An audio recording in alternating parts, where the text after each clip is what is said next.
আপনি কোটি কোটি টাকা উপার্জন করলেন, জমি কিনলেন, বাড়ি বানালেন, ব্যাংক ব্যালেন্স বাড়ালেন, কিন্তু মৃত্যুর পর কতটুকু আপনার থাকবে?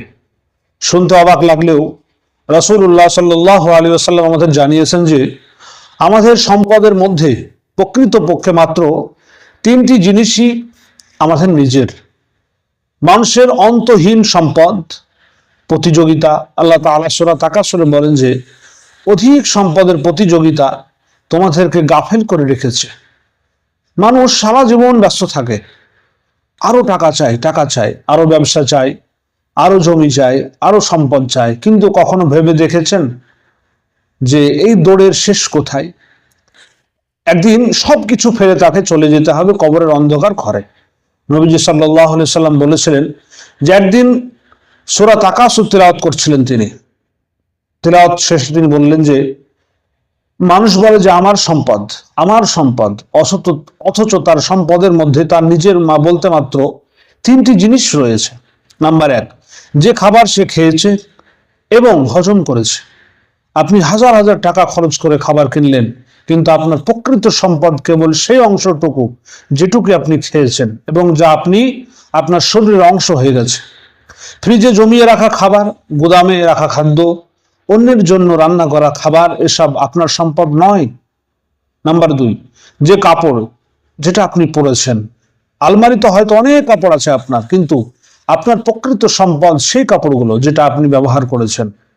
যে পোশাক শুধু শোকেসে ঝুলছে, যা কখনো আপনি ব্যবহারই করেননি, সেটা আপনার জন্য কখনোই উপকার আসবে না। নাম্বার তিন, যা আল্লাহর পথে দান করেছেন, এটাই সবচেয়ে মূল্যবান অংশ।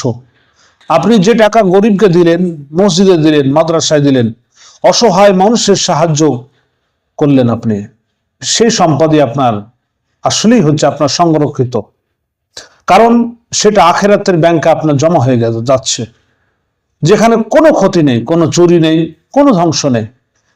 তাহলে বাকি সম্পদের কি হবে আপনার? যে সম্পদের জন্য মানুষকে সারা জীবন দৌড়িয়েছেন আপনি, মৃত্যুর পরে তার অধিকাংশই অন্যদের হাতে চলে যায়।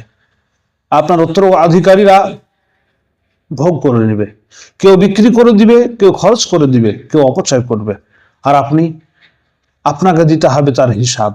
কিভাবে উপার্জন করেছিলেন আপনি, কোথায় খরচ করেছিলেন, হালাল ছিল নাকি হারাম ছিল? সূরা তাকাসুরে আমাদের জন্য আল্লাহ তাবারক ওয়া তাআলা বলেছেন যে টাকা উপার্জন করতে তিনি নিষেধ করেননি, কিন্তু ইসলাম কখনো দারিদ্রকে আদর্শ বানায়নি, বরং ইসলাম শিখিয়েছেন কোরআনে হালাল ভাবে উপার্জন করার কথা, সম্পদকে লক্ষ্য নয় মাধ্যম বানানোর কথা, সম্পদের দাস হয়ে নয়, সম্পদকে আখিরাতের বিনিয়োগ পরিণত করার জন্য। একটি বাস্তব প্রশ্ন করি আপনাকে, ধরুন আজই আপনার মৃত্যু হয়ে গেল, আপনার ব্যাংক ব্যালেন্স, জমি, বাড়ি, গাড়ি সব রেখে যেতে হবে, তখন আপনার সাথে যাবে কি? শুধু আপনার নেক আমল, আল্লাহর পথে ব্যয় করা সম্পদ, মানুষের উপকারে আসা কাজ। আজ আপনি যে সম্পদ নিয়ে এত গর্ব করেন, তার অধিকাংশই কিন্তু একদিন অন্য কারোর হয়ে যাবে।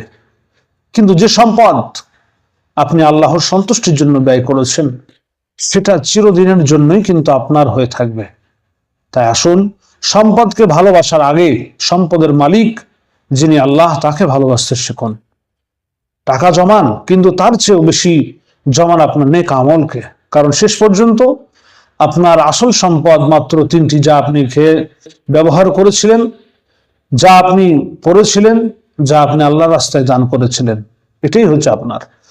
আল্লাহ আপনাকে বা আপনার সম্পদকে দুনিয়া ও আখিরাতের কল্যাণের মাধ্যম যেন বানিয়ে দিন। বন্ধুরা, আপনার ব্যাংক ব্যালেন্স নয়, আখিরাতের ব্যাংক ব্যালেন্সই হচ্ছে আসল আপনার প্রকৃত সফলের মাপকাঠি। তাই যদি বন্ধুরা ভিডিওটি ভালো লেগে থাকে, তাহলে অবশ্যই একটি লাইক করুন, শেয়ার করুন এবং আমার এই চ্যানেলটি সাবস্ক্রাইব করুন। আবার দেখা হবে আরও একটি শিক্ষামূলক ভিডিও নিয়ে। ধন্যবাদ।